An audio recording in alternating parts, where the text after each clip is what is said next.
Ah.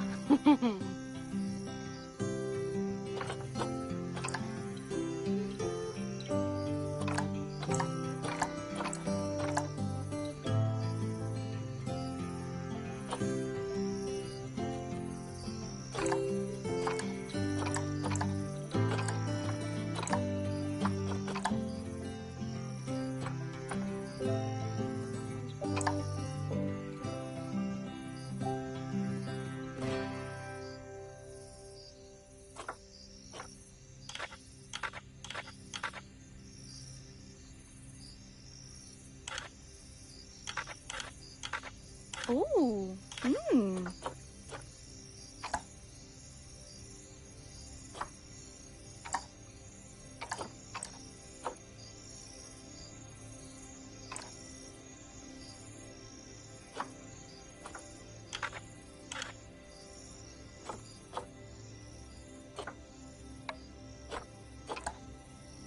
Ooh.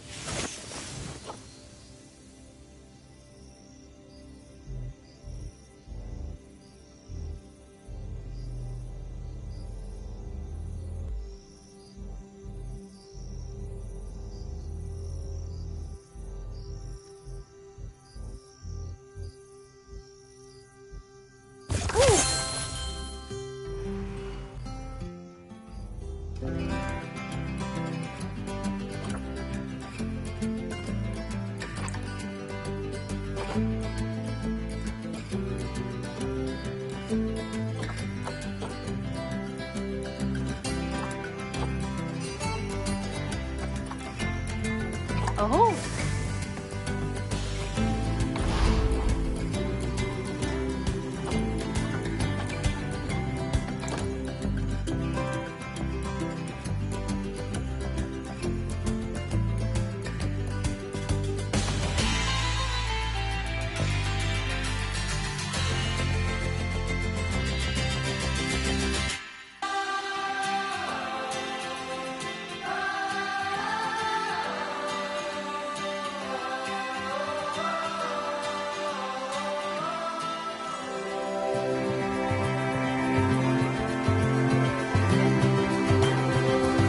Ah, heyo at Hematu.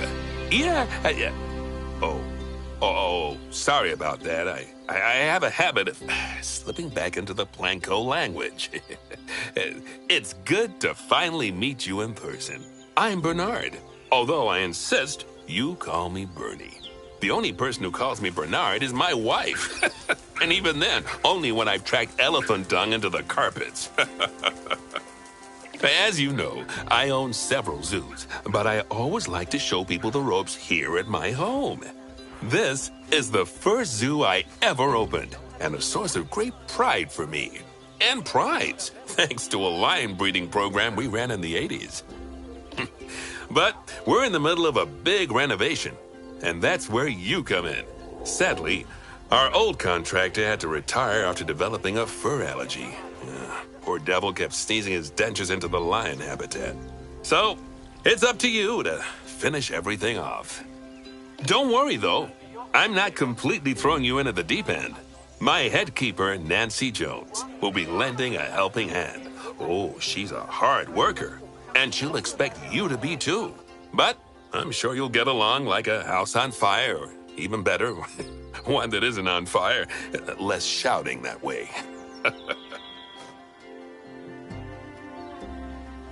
Hello there. From that rosy, fresh face of yours, I'm guessing you're Bernie's new hire. Good. Now, I hope you're ready to ditch your diploma because we're about to get really hands-on. But before we begin the real work, how about we familiarize you with the zoo by learning how to fly around it and visiting some of our beautiful animals. We'll start by popping over and having a look-see at the grizzly bears in their habitat.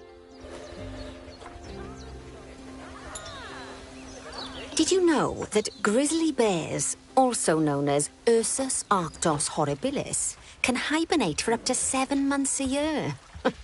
Oh, but then again, given the chance, I think a lot of people would do that too. Select one of the bears and you'll bring up its information panel.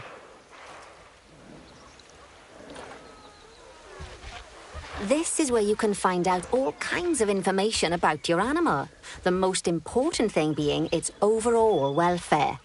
You'll learn more about animal welfare today as we go through your objectives. But for now, let's enjoy this magnificent animal. Why don't you select the camera from inside its information panel? See, now this is a fantastic way to get a close look at your animals. Okay, when you're ready, let's pop over to the other side of the zoo and take a look at the lions. I've marked their location for you to find.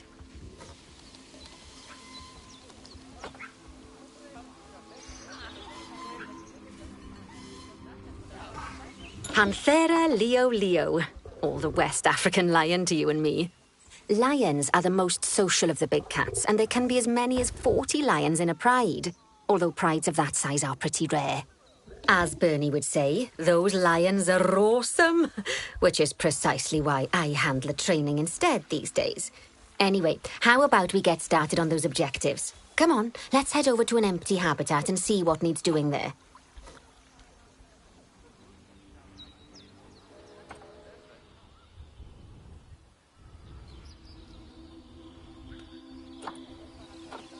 As you can see, it's a lovely space for animals, but it's missing a certain something. Well, two somethings. Warthogs. So I'd like you to adopt a pair of them. To adopt animals, we need to open the animal market, which is in the animal trading section.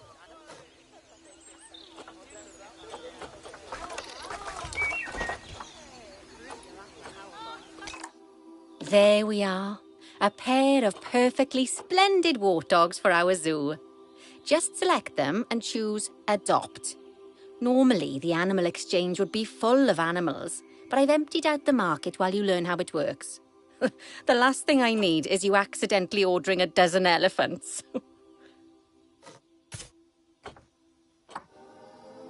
When you adopt an animal, it's automatically placed in the trade centre, where they're held until you're ready to move them into their habitat, which, as it happens, you are. So how about you move them into their new home?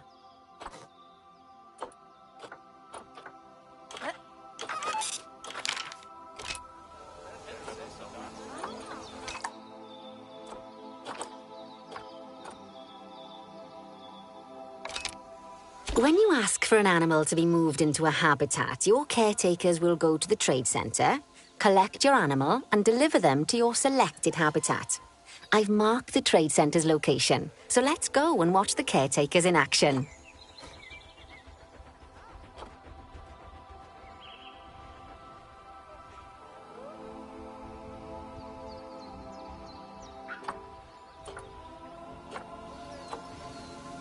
Well, as you can see, those caretakers don't hang about. They'll move those animals to their destination as fast as possible. Of course, normally we'd have to place the animals into quarantine before moving them into a habitat, but I am assured by a person of good standing that these warthogs are in the very rudest of health. Right, let's get the warthog's habitat finished up so we can keep them nice and happy. You see, each animal in the zoo has an overall welfare statistic, basically how happy they are. And that overall welfare statistic is itself comprised of 4 different areas: nutrition, social health, habitat, and enrichment. Luckily, if you select an animal, you'll bring up their animal welfare information panel, which we saw earlier, where you can see how they're doing. That way, you'll know exactly what areas need to be addressed. Don't worry if that's a lot to remember. You can always check the Zoopedia for more information. Let's start by making sure we're taking care of the warthog's nutrition welfare. To do this, we'll need to place a food station and a drinking station. Now, each animal requires a different type of feeding station. And for the warthogs, it's a small feeding trough. So let's add one of those and a water bowl.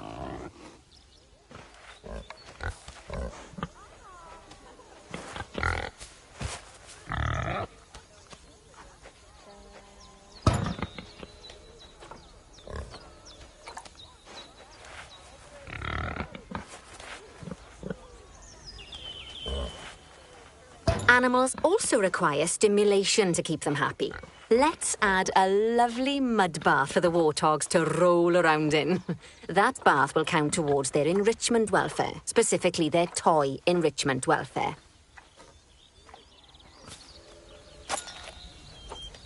Oh, nice work. You've got a knack for this, I see.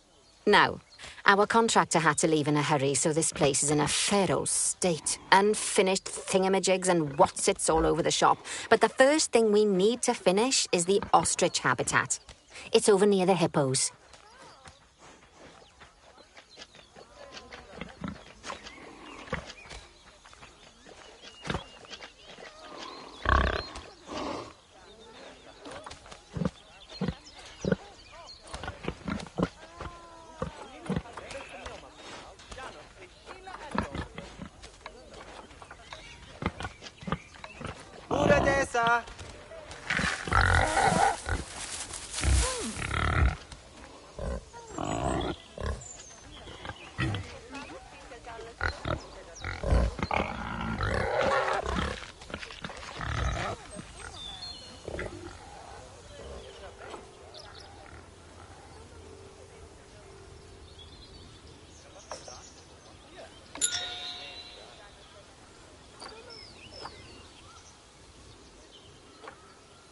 Oh, before we actually start building our ostrich habitat, let's pause time for a moment.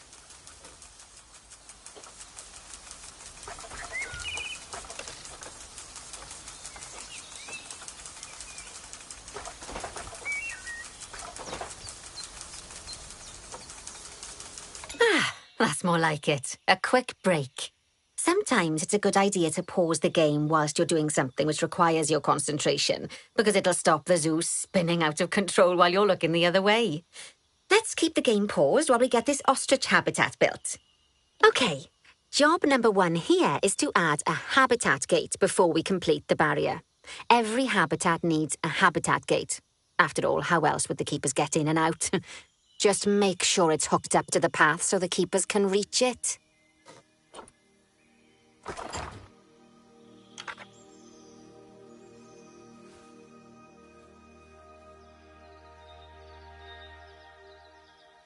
Right, let's complete the perimeter barrier so we can adopt us some ostriches.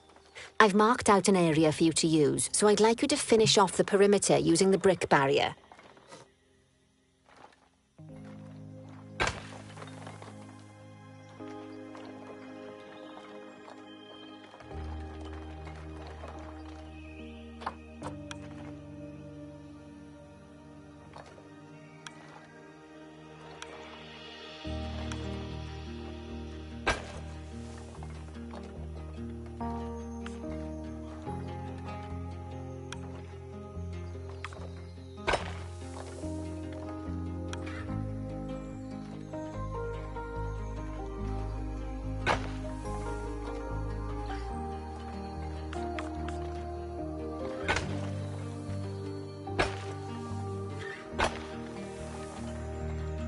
Good work!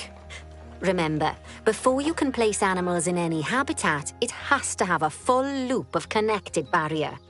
Now, you've probably noticed that guests can't actually see into this habitat at the moment. At least not without a stepladder. But seeing as they're banned, I'd like you to select a piece of barrier and swap out the brick for a glass barrier, so the guests can see in.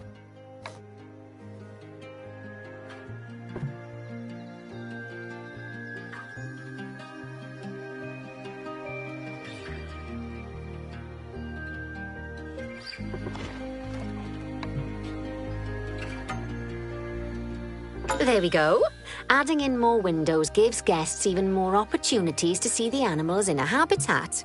It's always best to make sure the guests can get a good view into a habitat from the path they're walking on, because it makes them happy, and because this would be a pretty terrible zoo if they couldn't.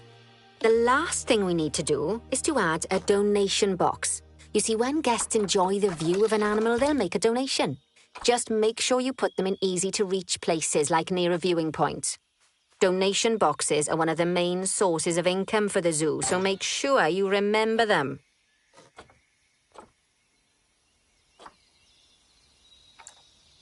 Now, before we adopt our ostriches, you should unpause time. After all, if time's paused, then so are our caretakers, which will make it a bit tricky for them to deliver the ostriches.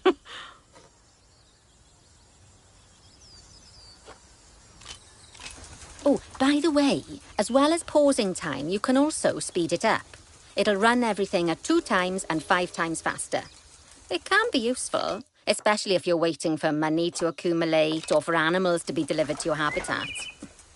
Personally, I use it when I'm waiting for a brew to finish. All right, you've finished the habitat, so it's high time we adopted those ostriches, don't you think? Let's get 4 of them in here.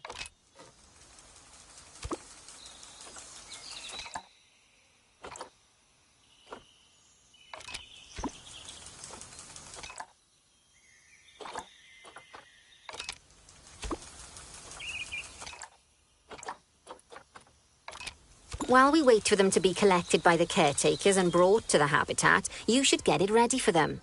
Add a suitable feeding station, water station, and an appropriate food enrichment item.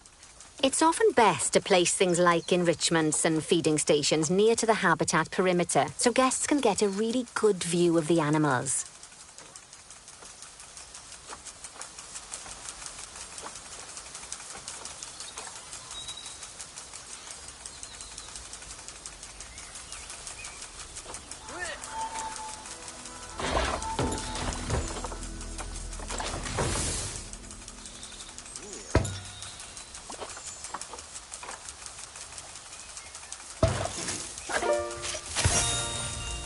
Oh, good to see the ostriches have somewhere they can really stretch their legs.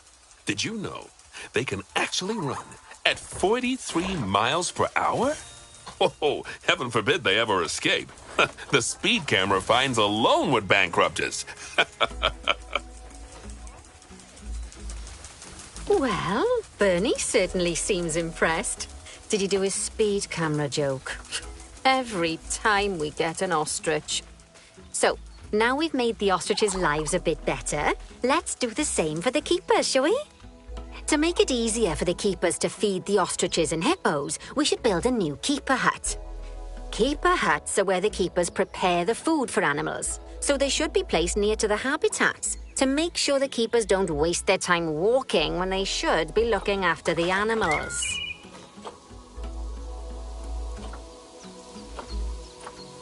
You'll need to rotate the keeper hut to get it to connect up to the path.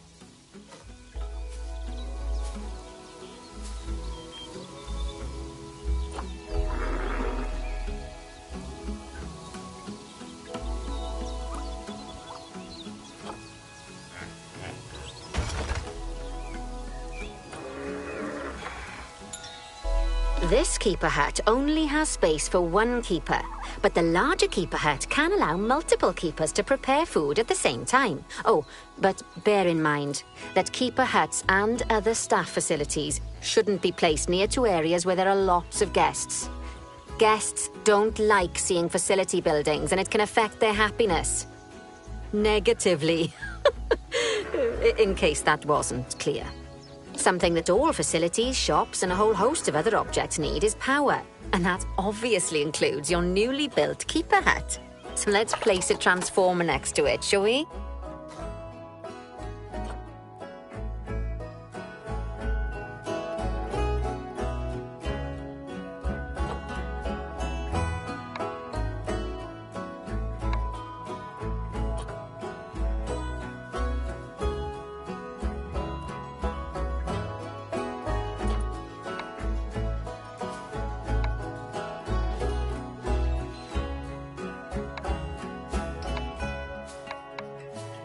Lovely work. Now the keepers can start using the hut to prepare food, and thanks to where you've put it, they won't need to walk very far to deliver it to the ostriches and hippos. Let's get on to your next objective then. Bengal tigers. We want to adopt some, but I'm afraid there's nothing ready for them yet. Head on over to the plot of land I've marked out. It's not too far away. Righty, your next job is to build a habitat. From scratch. And concrete and glass, I expect. So, go ahead and build it. Just make sure that the habitat includes that big hole we've dug. Oh, And don't forget to add a habitat gate to the barrier. Oh, and make sure the guests will be able to see the tigers.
Now, Bernie takes safety very seriously at his zoos, so we should probably make sure those tigers can't jump out of their habitat, don't you think? The way we'll do it is by changing the height of the habitat's barrier. Okay then, let's select the habitat barrier and then jump into barrier editing mode.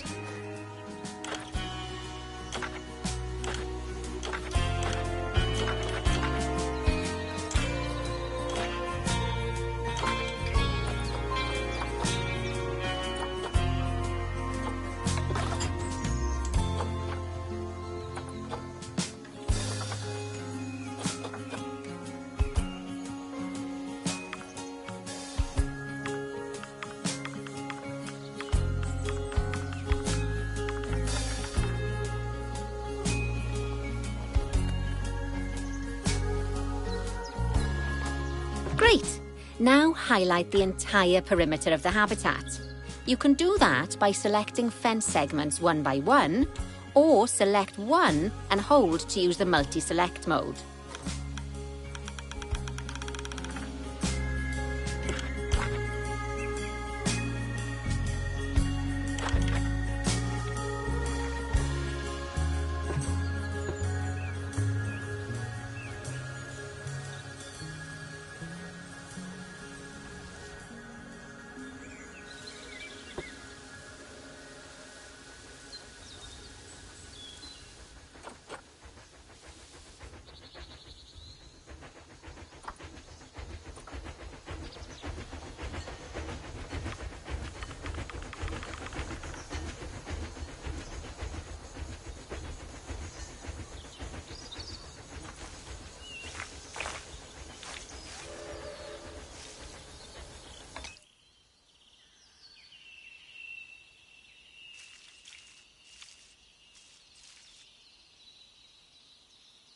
Now that the habitat is in place, don't forget to put down a donation box near to your viewing areas. We need every dollar we can get. Especially as these tigers aren't exactly eating instant noodles for lunch.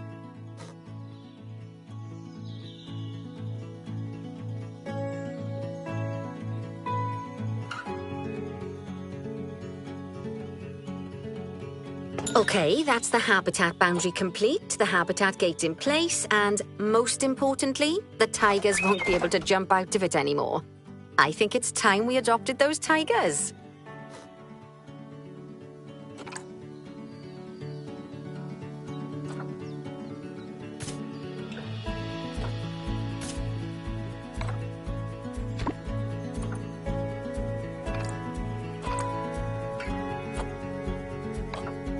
Whilst our trusty caretakers collect and deliver the tigers, let's take a look at preparing the habitat for their arrival.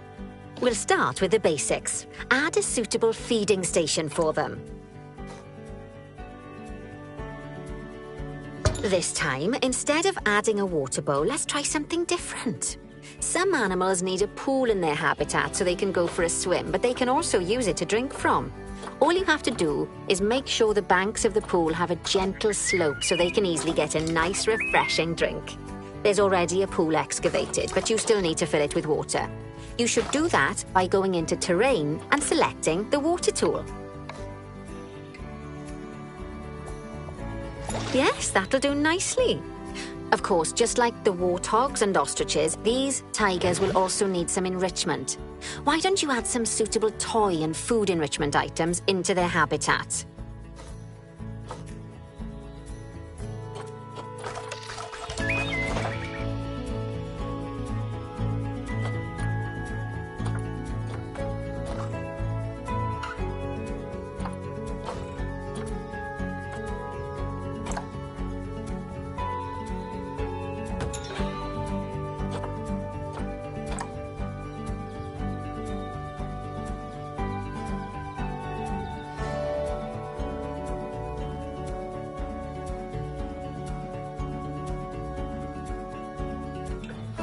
Okay, it's really starting to take shape.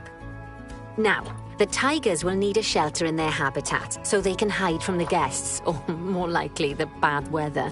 Although given that we're in England, you might want to think of that just as normal weather. Go on, add a shelter to their habitat. You can either build one from various suitable bits and bobs, or if you like, just pop down the blueprint that I've already built for you.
Oh, poor Dabs.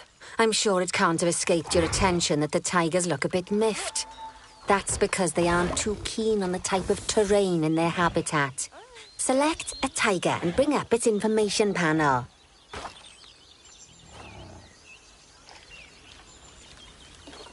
Rightio. Head over to the Terrain tab. That way you can view the terrain information and see how they feel about different types of terrain. That'll tell you what the tigers need more of or less of in this habitat. Okay then, open the Terrain editing tool, select Painting, and give them some more soil. Yes, that should help with the habitat part of their welfare.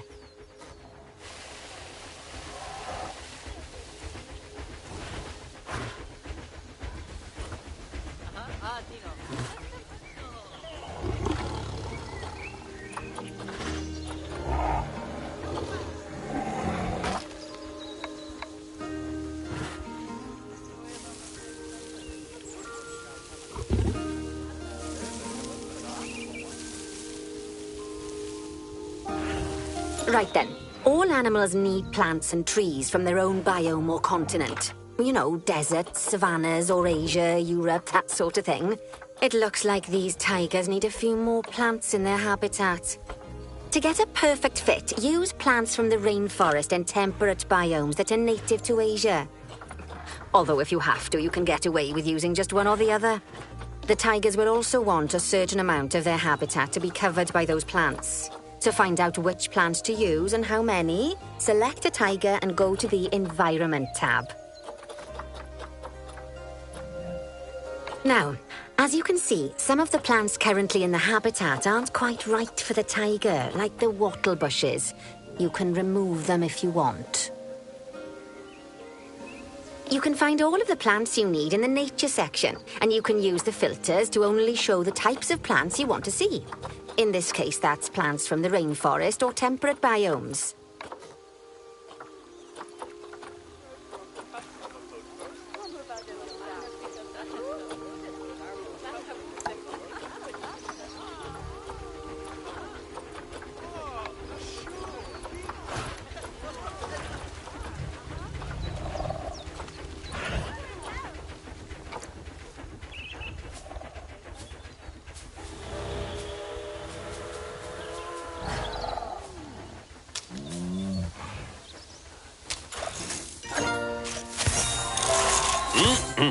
They say that good fences make good neighbors. I guess that's doubly true when one of the neighbors is a Bengal tiger.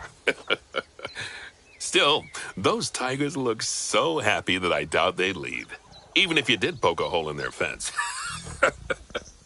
Oh, but for heaven's sake, don't test that theory.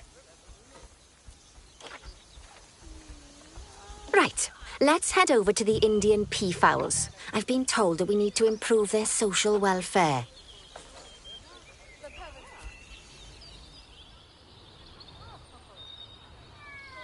Now then, just find one of the peafowls and select them to open our information panel. Then we can have a good gander at how they're doing. Although technically, I suppose gandering would just be for geese.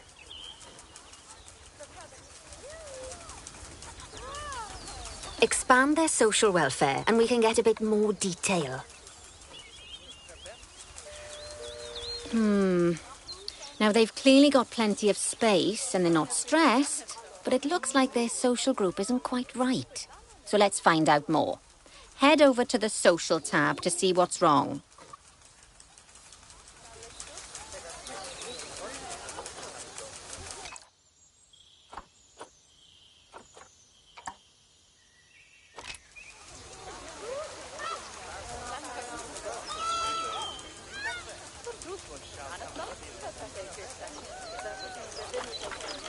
Right, as you can see, the peafowls need their population to be larger. To solve this little problem, you'll need to adopt 3 more female peafowls. Off you pop to the animal market then.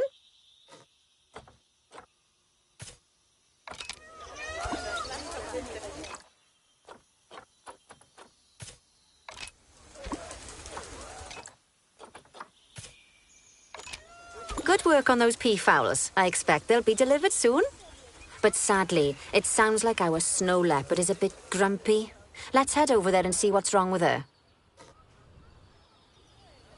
Just like people, animals can suffer from stress if things aren't quite right.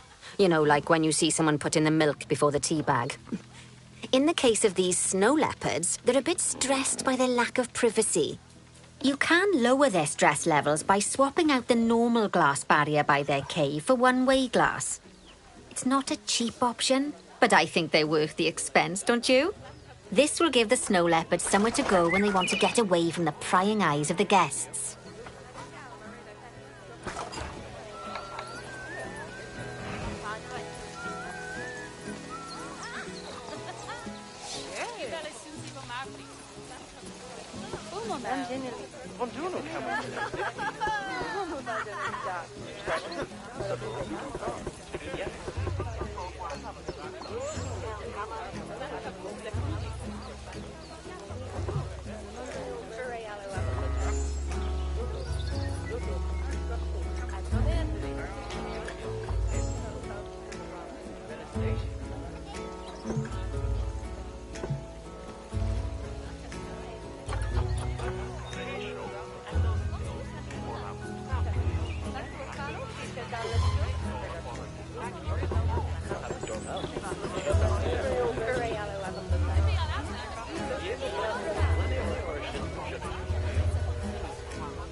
Of course, when an animal isn't in its natural biome, it's probably going to be too hot or too cold. Unsurprisingly for the snow leopards, it's too hot. Even with the terrible British weather. You should help cool it down by adding some coolers to their habitat. But let's start by opening up the temperature heat map and having a look-see at the temperature in the leopard's habitat.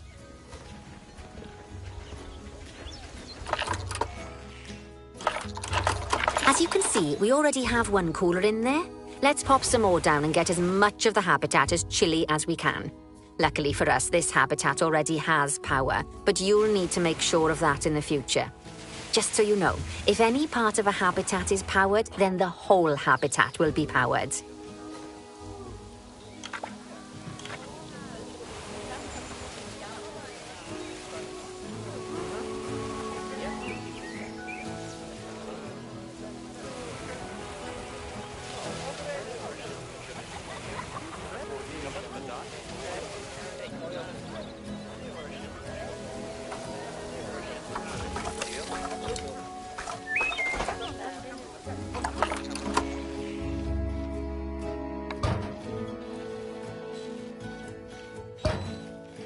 You can find heat maps for all sorts of helpful things, so do be sure to explore them and make good use of them. It'll take a little while for the temperature to adjust once you've added coolers or heaters, but now we've got the coolers in, we can address the leopard's terrain welfare. You see, what the leopards really want in here is snow and rock, so let's make that happen. Now then, all of that should give you a pretty good understanding of how to make animals happy. So I'd like you to go and check on all the other animals in the zoo and fix up any issues with their habitats. That'll increase the average welfare of the animals across the whole zoo. And that average welfare is a very important statistic. Now, to quickly see how all your animals are doing in the zoo, you should head to the animal section of the zoo management screen.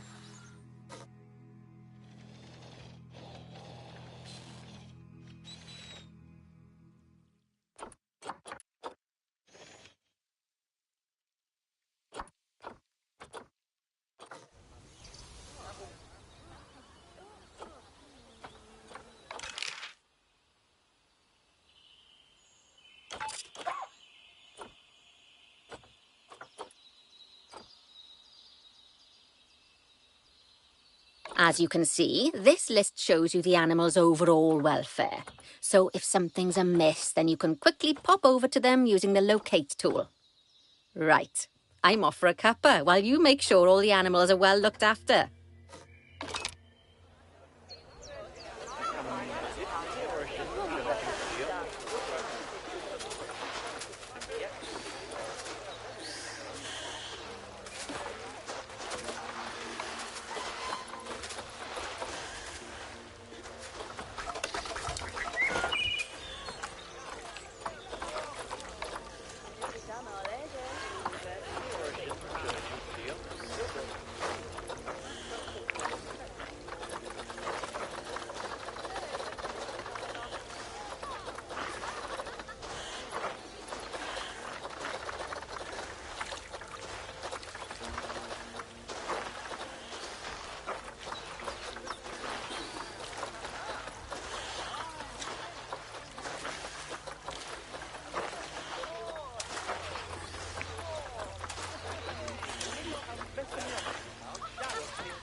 Not bad at all. I think it's fair to say that you've passed the first part of your training with flying colours. There's still lots more to learn, but we'll have to head to another one of Bernie's zoos for that. If you want to grab your passport, we'll head off, shall we?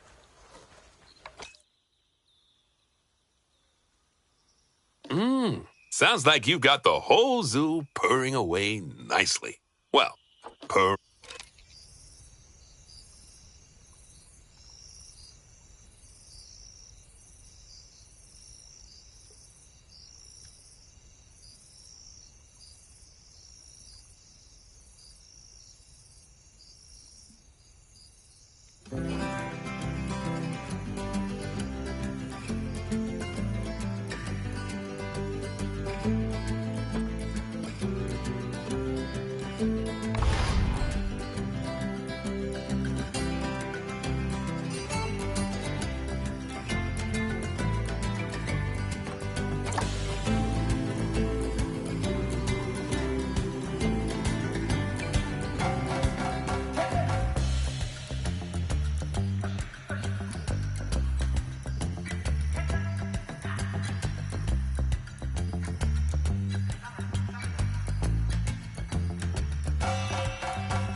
Welcome to Madagascar. It's quite the change of scenery from dreary old England, huh?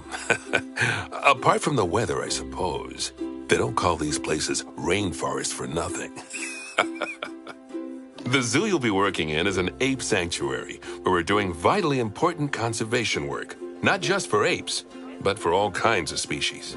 But apes, well, apes are some of the closest relatives to humans there are. And yet, the way the world treats them is like, well, very much like some of us treat our actual relatives. Anyway, that's why I'm determined that our operation here does some good. If we can all leave some part of the world in a better state than we found it, we'll have lived lives worth living. And speaking of states, I have a horrible feeling I left the house in the right one. When I get back, I expect my life won't be worth living at all.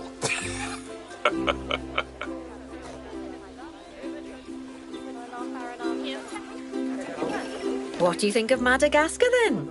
Bit warm for my taste, to be honest. Anyway, this is Bernie's primate sanctuary.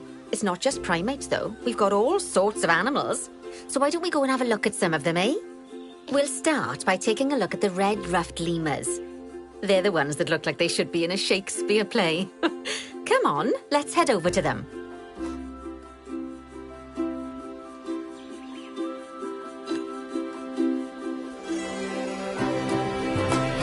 Red-ruffed lemurs are found in the rainforests of Masoala. That's in northeast Madagascar. They can actually live anywhere from 15 up to 25 years. Fancy that, eh? OK, when you're ready, let's go find our Bornean orangutans.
The Bornean orangutan is such a marvellous creature.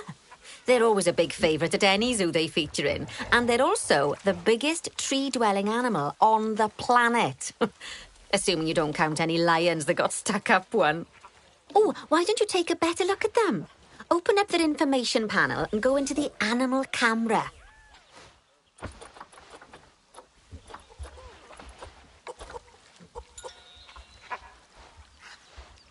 Aren't they just incredible?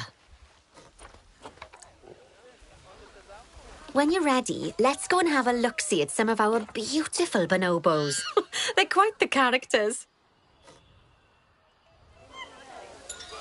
Oh, dear. It looks like we've arrived just in time. One of the habitat's barriers has collapsed. And wouldn't you know it, one of the bonobos has made a run for it. We'll need to catch them. But before we do, we should box up the other bonobos to stop them escaping too. Select the habitat boundary to bring up the habitat information panel.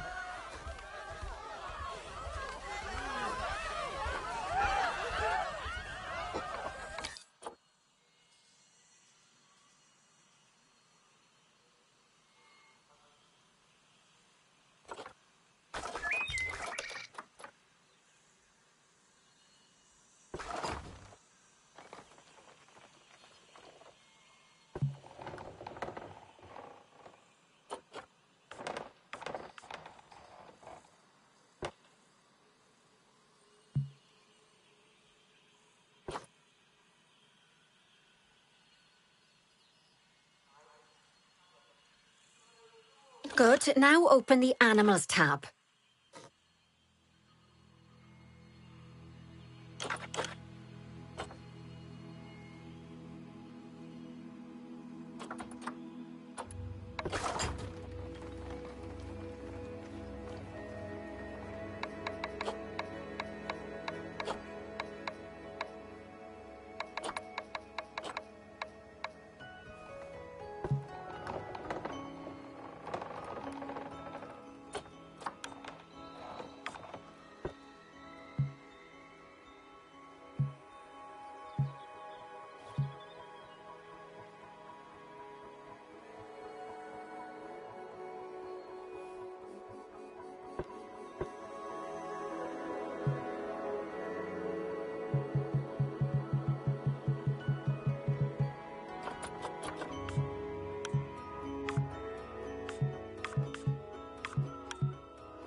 Thank you.